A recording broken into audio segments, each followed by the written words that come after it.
Welcome to Being Intrepid, where we share practical insights with leaders shaping the future of talent and learning. I'm your host, Sam Herring. Over the past 2 decades, I've built companies that help people learn and organizations grow. Now, we all know that learning leaders spend their careers designing, curating, creating experiences to help people in their organizations develop the skills and capabilities to contribute to their organizations and grow their careers.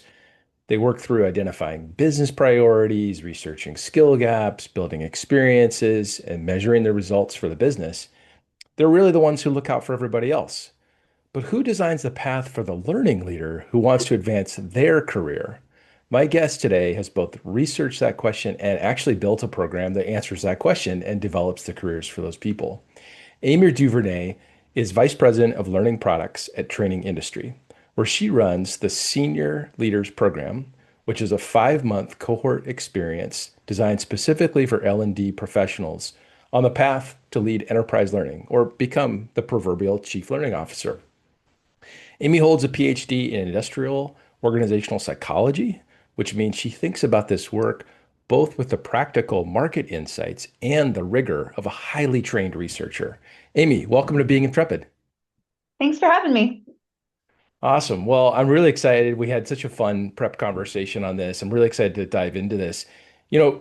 Training industry has this enormous volume of data, 250,000, I believe. Is that right? L&D professionals that you Yeah. have data on?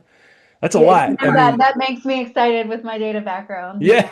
Lots of yeah. data points to look at. Lots of data points to look at. I mean, so you've got things like titles and career trajectories and salary data, professional goals and aspirations. So when you look at all that data, and you as the expert researcher, what did it show you about what learning professionals were looking for in their careers? Yeah, absolutely, Sam. One thing I do want to caveat, like, yes, we have 250,000 data points, but it's not just all about the data. There's lots of stories in there. Sure. Yeah, so we have been looking at L&D careers for, over a decade now, trying to kind of really understand what are those goals, what are those career needs, what are the paths that L&D professionals pursue, because it is our goal to really provide that professional development resource for learning leaders. Mhm. One of the things that we've found is that about half, 50% of L&D professionals are aspiring to that senior L&D CLO, so Chief Learning Officer or executive level L&D role. Yep. So that's maybe kind of the highest level when we think about learning and development or talent development.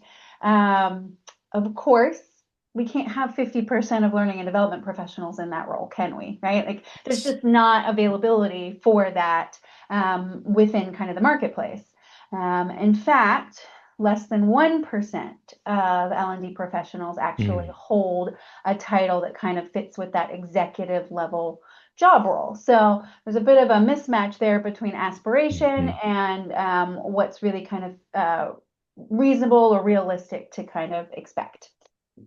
Okay. Okay. Interesting. Interesting. So we'll dive into what to make of that supply demand gap here. But when you think about the aspiring senior L&D leaders that you've researched and like you said, you've worked with, you know their stories because you really know these people on an individual basis as well. What do they typically bring to that executive experience that they're well prepared for? And on the flip side, what are some of the gaps that you see? Yeah, absolutely. So, within the L&D profession as a whole, there's this kind of irony that we spend a lot of time thinking about what our employees, what our learners need to be really successful in their job roles, and thinking about what kind of development experiences they need and we can provide. But there's not really someone, at least internally, thinking about what an L&D professional needs to get to that next level or to be really successful in the job role that they have. And Mhm. in fact, we see that across the board that L&D professionals will often end up in job roles that they haven't really received kind of developmental preparation to get to. Yeah. Um, so to your question, Sam, what is it that kind of maybe is a gap in terms of development for that executive level role? Well, we've developed it's our training industry senior leader L&D competency model, Okay. which outlines kind of the key competencies in that executive level. And some of the ones that are maybe a little bit different from the level below of, kind of training manager role relate to having an executive or more enterprise level, macro level perspective of the Okay. organization. Just, this broader focus of the way that the organization operates, how each of the pieces kind of fit together, as well Hmm. as Hmm. things that relate to being that executive business leader. So executive presence, and being able to kind of influence across the business, across the enterprise, Hmm. and really, get beyond just learning and development as a solution, but really understanding kind of what all of the possible solutions are to business problems and being able to anticipate those problems before they kind of emerge. Yeah, fascinating. So, just dropped a podcast recently with Ted Forbes, the former chief learning officer at Capital One and United Airlines and Cotopaxi, and he just wrote a Yeah. book, Why HR Matters, and it really is exactly what you're just talking about. It's like this is the thing. It's he kind of really zeroed in on income statement thinking, and that the learning leader needs to move beyond their skill set to really being the business leader first, talking the language of the business. So strong connection with what you're describing there. Listen, you mentioned executive presence. That's a difficult skill to develop. I mean, you might argue, some may argue, like, is that trainable? So how do you go about training that skill through the senior leaders program I'm just curious, like, what was the design thinking around that? How do you tackle a skill like that? Yeah, that's a great question. Yeah, is it trainable, first of all? Well, let's be real. We aren't born with executive presence, right? I, Yeah, I wasn't, fair. in elementary school, and people pointed out, oh, look, she has the executive presence needed to move into a senior level. No. So first So grade, you can move from kindergarten to first grade because we've seen that executive presence. I did make that cut at least. Um, but yeah, no, obviously this is something that can be developed. Yeah, And it is developed. It's not something that we're born with. Certainly we all have kind of natural talent, and individuals may have, more of a charisma that might lend themselves to executive presence, but it's something that you do need to develop, to work on, to practice to get there. And so that was one of our kind of challenges thinking about this senior leader program, because we know that to get to this level, executive presence is one of those key factors that's going to really help you be successful, because right. you do have to influence across the enterprise, and you do represent L&D across the enterprise. And so there's a lot of a need to kind of exhibit this executive level presence that will create that level of influence, but also kind of pave the way for the training function.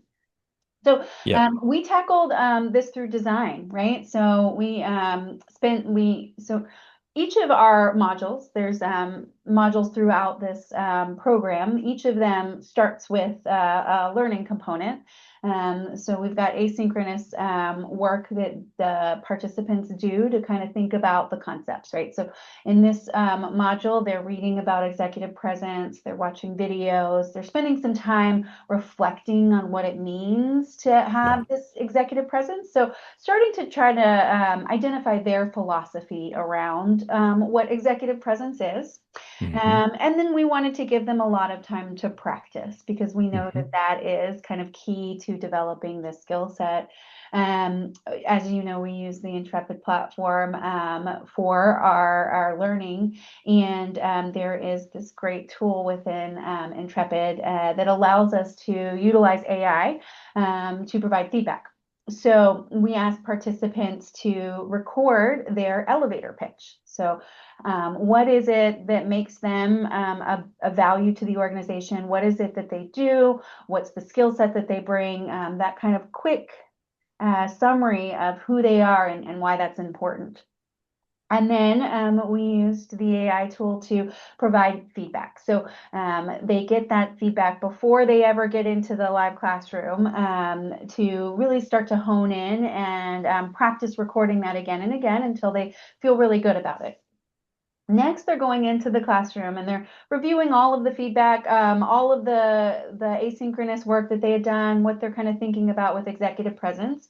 But they're also going to partner with their peers to practice and to receive live feedback, because now they're getting not only kind of this honing in Yep. a self-paced world, but also they get this peer feedback, which gives them more perspective. Yep. And then they debrief with their instructor. And we did this by design so that we would really give them that opportunity to think about what it means, really kind of solidify what that is for themselves, but then to practice and get feedback and hear from others what that means to them. And again, our expert instructor who has kind of been in this role can provide her Hmm. perspective as she debriefs. That's great. I mean, so many different ways you've designed different types of practice and at bats and reflection.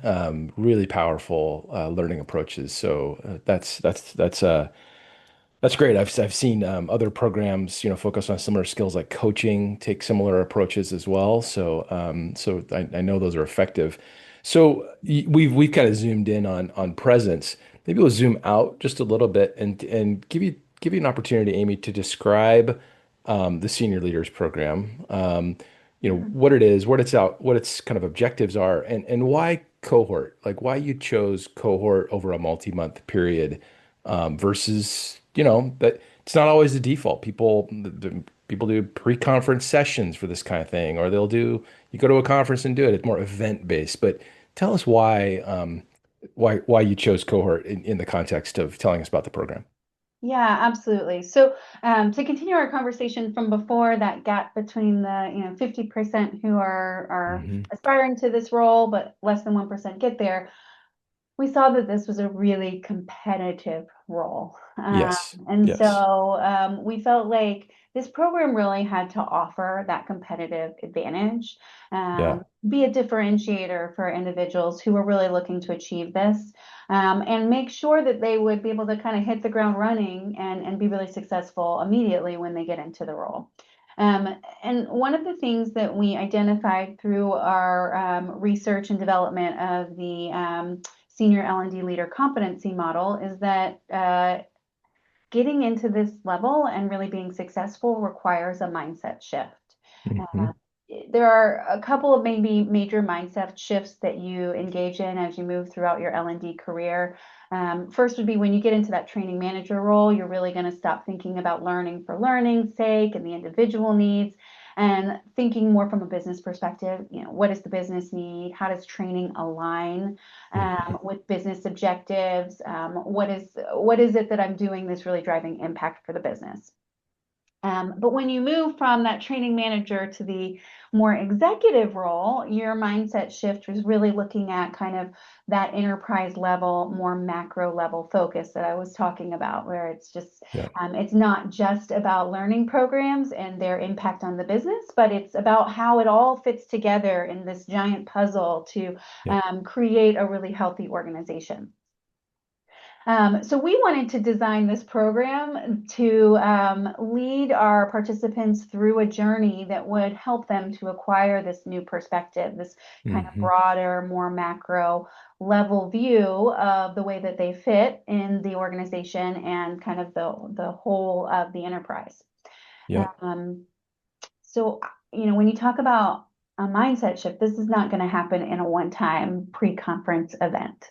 Yep. And we know that you need time to really process and think about the way that things apply and make sure that you're understanding things and that you have time to ask questions and that you think through the implications of what you're learning. So we knew we needed to space the learning out. Like at a Yep. minimum, it can't be a one-time event. It's got to space out over time because that gives us time to reflect and really start to internalize some of the things that we're learning. Mm-hmm. Mm-hmm. We also know that when you get to that senior level, it can be really lonely. It's fairly isolating to be in Yeah. this executive level position. There aren't a lot of executives for you to interact with, and the ones that you have aren't necessarily learning and development focused. They bring a different Right. perspective. And so we knew that, once you get into this level, it's really important that you've got a peer network that you can interact with, that you can bounce ideas off of, talk through challenges. So part of what you get out of this experience is that network that you'll be able to continue to interact with. So we knew we Yeah. wanted a cohort base because one reinforces that network and gives you something that you can lean on even after the program. But the Mm-hmm. other reason is that peer learning is such an important factor Mm-hmm. in making Mm-hmm. a change and really getting and acquiring these skills. Being exposed to the challenges that other organizations are facing and the solutions that other organizations might be adopting can be part of that shift and that broadening of your perspective. Yeah. Understanding different industries and contexts are really going to help you bring more back to your job because you have a better understanding of how things operate more broadly. So it's emphasizing and really helping with that broadening of scope of how you're focusing on learning and development. So we definitely wanted to also create the cohort experience there. We paired it with this self-paced kind of asynchronous learning prior to coming into a live session because we felt like there's always an opportunity to learn and reflect on your own and then really optimize your time in the live classroom Yep.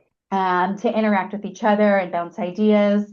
I also love that the platform allows them to interact asynchronously. So through Mm-hmm. discussion boards, Mm-hmm. through comments on each other's assignments, all of these kinds of pieces that really allow them, again, to just learn from each other in addition to consuming the content and learning from our instructor. Yeah, there's such richness with that the peer-to-peer collaborative learning, particularly in an age when there's so much isolation in the culture, tech-driven isolation. AI is it's certainly driving personalization of learning, which is great. But the human connection, facilitated digitally, through collaborative peer-to-peer learning is so powerful. And I love what you said too about the connections people can make as they're thinking about, like you said, they're building executive skills to help them think about macro level challenges, right? So what you're saying about looking outside their organization, see how people either within an adjacent industry or a different industry are solving something, that's reinforcing those kinds of executive skills as well. Yeah, absolutely. Super exciting. So I kind of dropped the AI bomb. We can't do a podcast without Have to talk mentioning about AI. AI. How long did we make it through before we talked about it? We did pretty well, Amy, I think.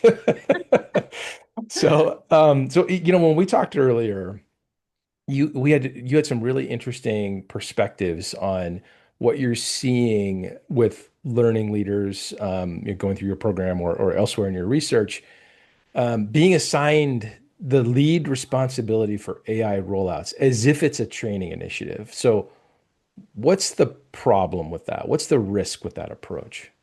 Yeah, absolutely. So yeah, we've seen kind of both sides.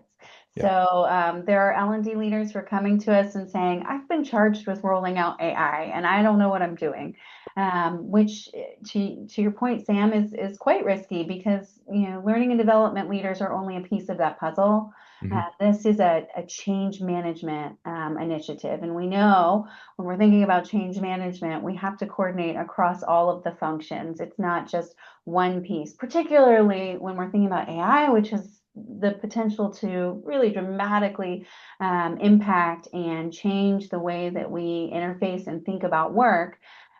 This has got to be a coordinated effort across an Hmm. organization. Learning and development cannot be the only kind of leader of that charge.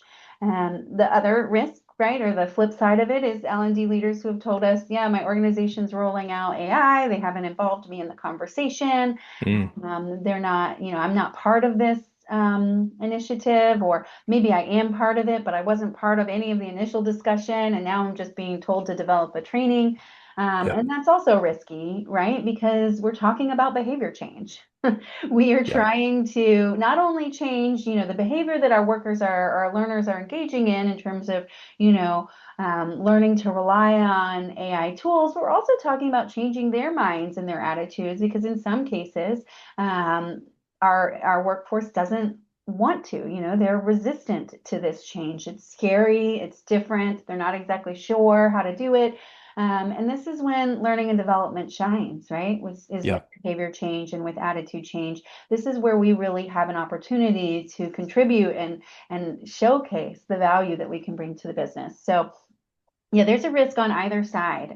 It's got to be a Yes. coordinated effort, and we really also have to be involved in that conversation, preferably from the start, so that we can really, again, like I said, be in that coordinated effort and be aligned across the business in terms of what we're doing uh, Yeah. to roll it out. Because it's also not a one and done, right? We're not going to provide some AI training and now That's it's right. adopted and it's over. This is going to be a continual kind of evolution of the way that we utilize this incredibly powerful tool in our work. Yeah, Amy, I love the way you framed it. It's we've seen like these two maybe two sides of the pole of what's happening or what has happened inside organizations. Because I've certainly seen this as well, where it's like, hey, let's executive, let's go do stuff with AI. Where do we start? Well, let's just do some training. Like do some training and like it'll take care of itself, right? Like, but the other one, what you just said, I think is where organizations are going. Like every organization.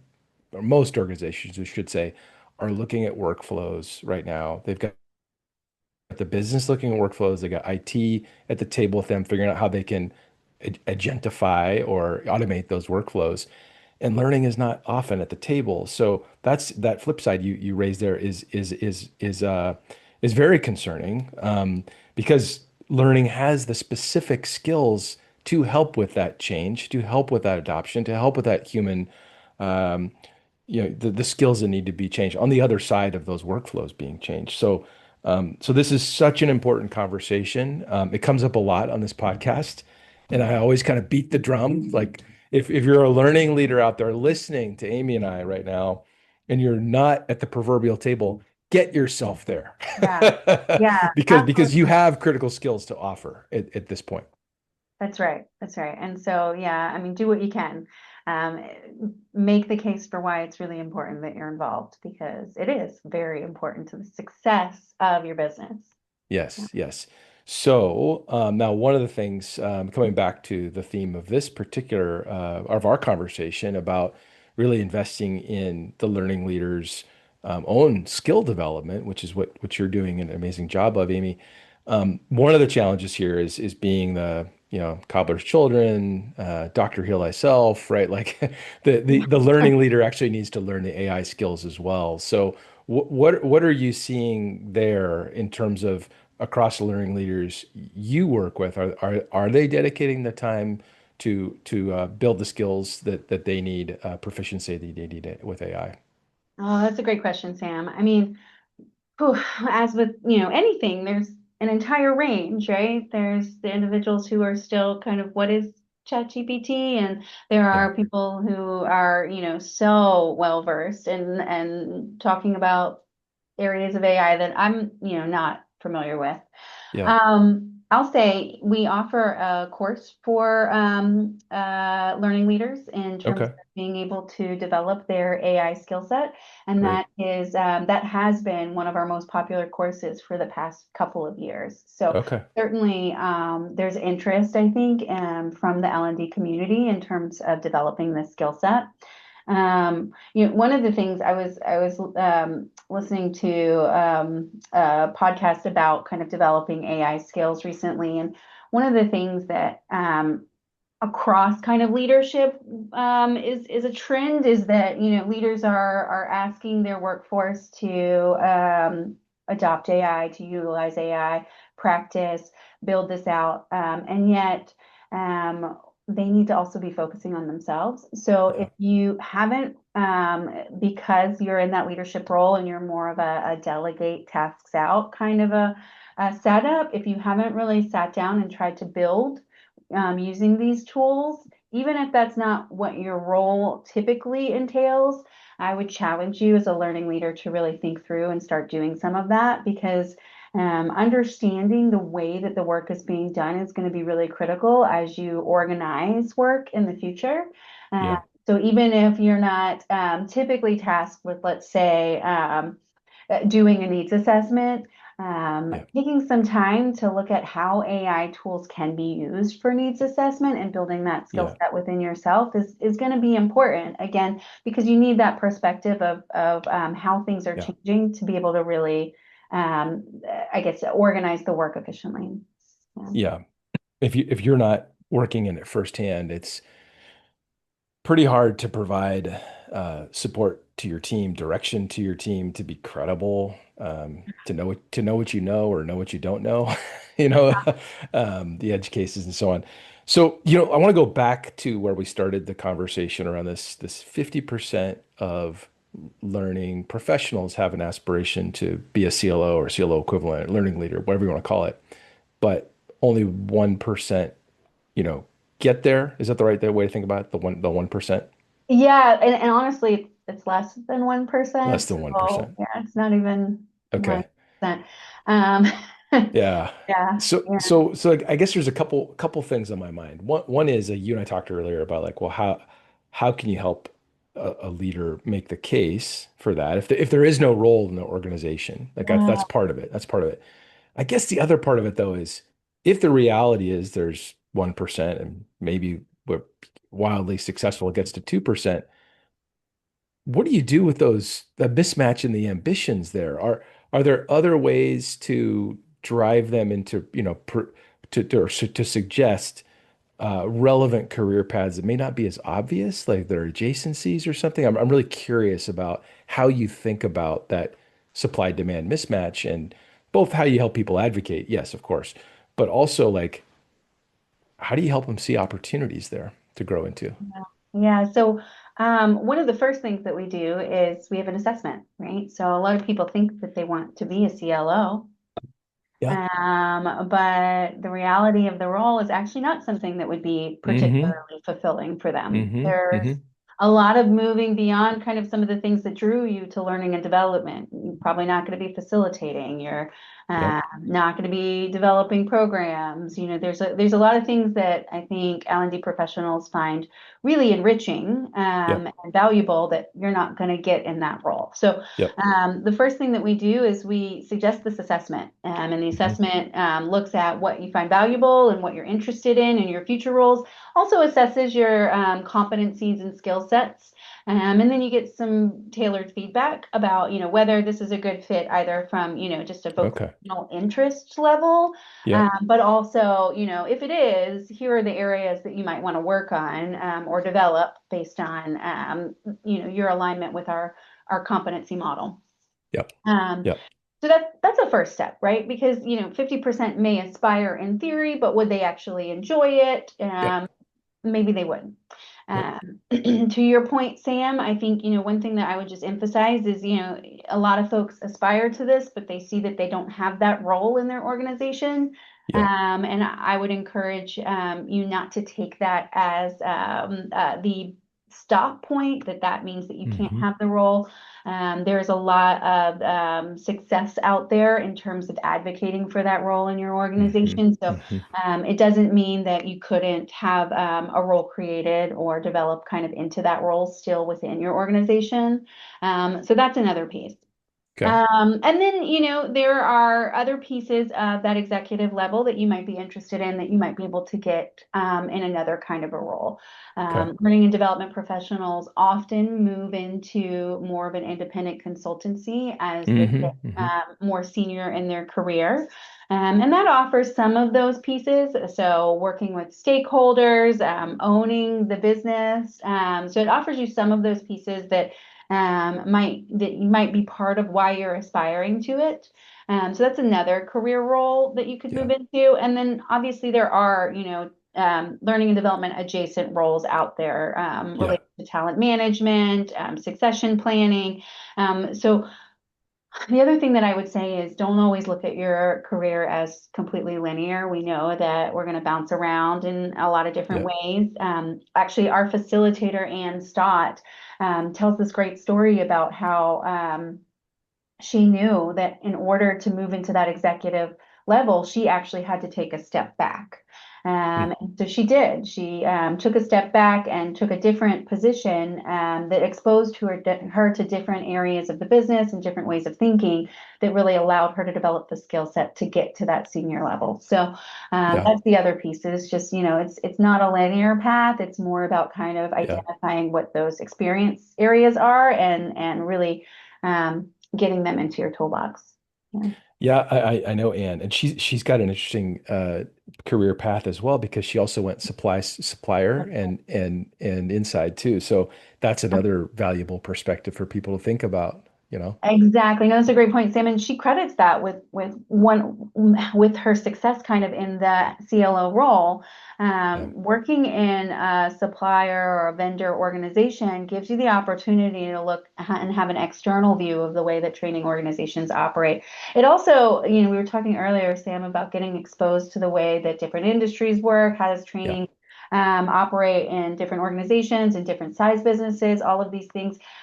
Getting experience at a vendor organization is going to give you all of that kind of perspective on how training works in different contexts. And so, in that way, it can also really broaden the perspective that you bring. Yeah. Awesome. Okay. That is terrific wisdom for those folks in the 50% out there who are have this aspiration and want Yeah. to move forward. So that's just some excellent perspective. So let's go to our lightning round, Amy. Are you Ooh, ready? okay. Yeah. Okay. So we're just gonna give us your quick hit response to these. The highest leverage skill that most L&D professionals overlook. So for me, it's marketing.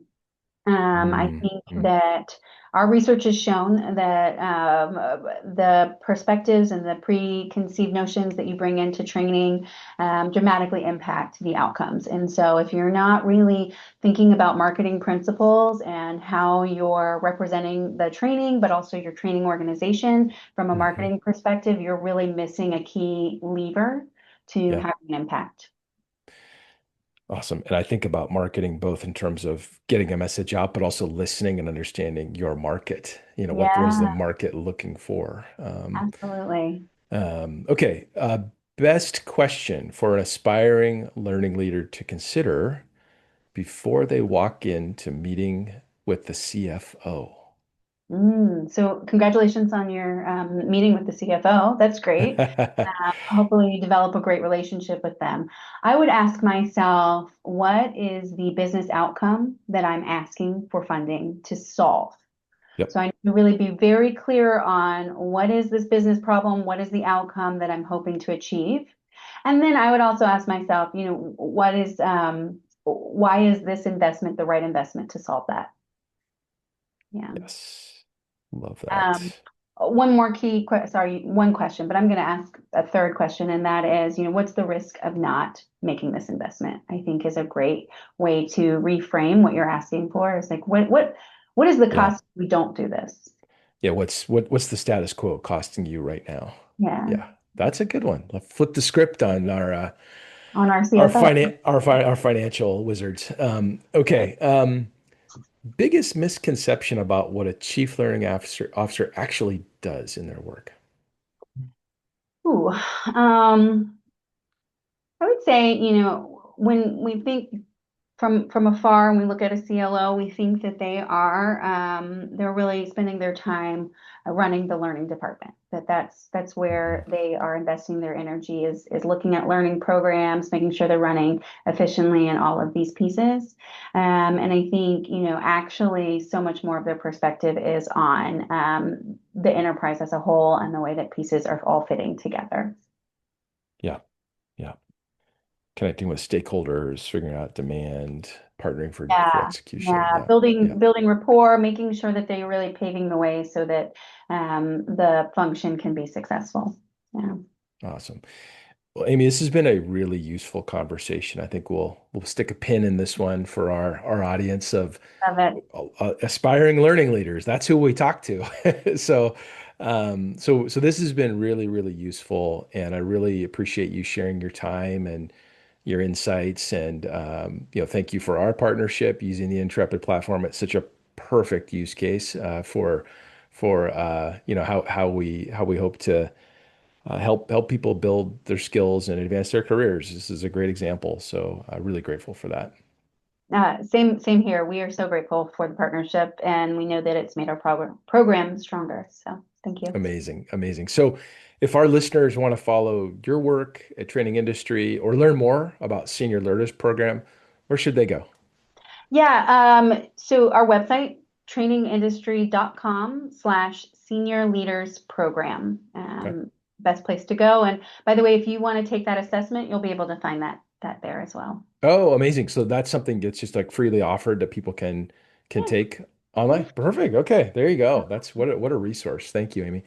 So, listeners, if you found this episode useful, please, I'm sure you can think of one person, at least one person, who will find it useful. So, send them a link. And of course, you can find Being Intrepid on Spotify, Apple, YouTube. Leave us a rating, leave us some feedback. We'd love to hear from you. It also helps others find us. So, until next time, stay curious, chart your own course, and keep on learning. Thank you.